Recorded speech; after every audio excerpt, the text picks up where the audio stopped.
Have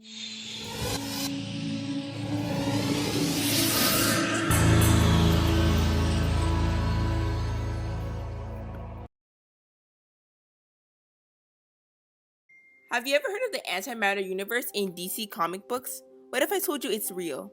Not the antimatter universe, but antimatter itself. And no, antimatter is not matter's evil doppelganger. What is antimatter then? Simply put, antimatter is the opposite of matter.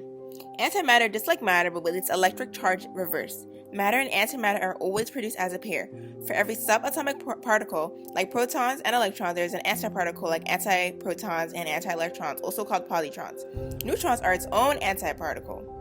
These antimatter subatomic particles create antimatter atoms such as antioxygen and antihydrogen. Furthermore, antimatter is the rarest substance on Earth. For better perspective, there are only 15 nanograms of antimatter on Earth.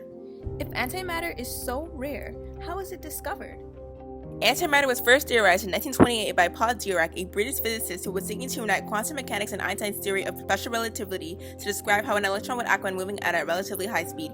He created an equation x squared equals 4 and proved that, just like x could have two answers which would be negative 2 and 2, an electron should have a partner particle that would be identical except that the electric charge and magnetic moment were the opposite. This partner particle's existence was proven by Carl Anderson 2 years later when examining cosmic rays. He named it a positron. This discovery transformed our view of the universe and the field of STEM as a whole. In fact, it has many useful purposes in the field of medicine. It is used in hospital PET scans, which stands for positron emission tomography. Remember, a positron is a subatomic antimatter particle, or a positive electron. Here's how PET scans work. A radioactive positron emitting tracer is injected into the bloodstream, where it gets broken down. Then the positrons are released into the body, and almost immediately the positrons meet with the electrons and they annihilate. The annihilations produce gamma rays. Gamma rays are a type of electromagnetic radiation, like visible light, with a whole lot more energy. Then the gamma rays are used to construct the images you see in PET scans. In addition, antimatter could potentially be used in cancer therapy. Particle beam therapy uses protons to destroy cancer cells and target tumors. The particles are injected into the patient's body with a predetermined amount of energy. The beam destroys the cancer cells, but it also destroys healthy tissues along the way. So, an experiment was conducted by CERN that used particle beam therapy with antiprotons instead of protons.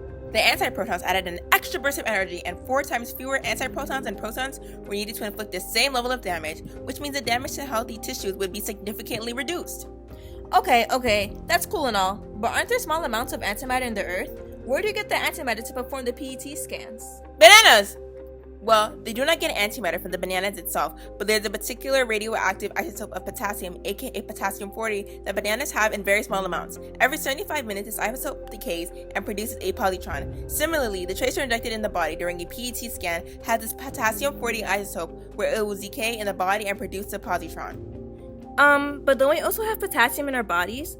Does that mean we can produce antimatter too? We actually can. Our bodies do have this potassium-40 isotope, which produces a positron every 75 minutes. The average human produces 4,000 positrons per day and about 180 positrons per hour. However, these positrons are short-lived and are quickly annihilated by the collision with an electron, creating a blast of pure energy as a byproduct.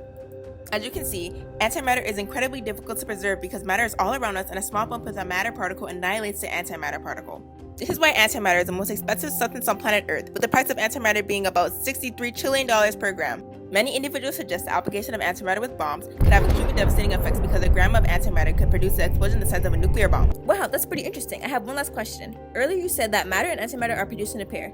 So for every subatomic particle, there's another antimatter counterpart, right?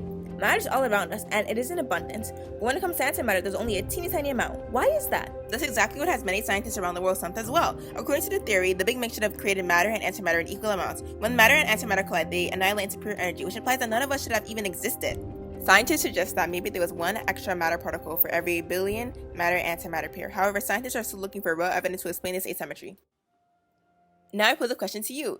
Do you think there is an explanation for the asymmetry of matter and antimatter that we just haven't discovered yet, or that it disproves the Big Bang theory?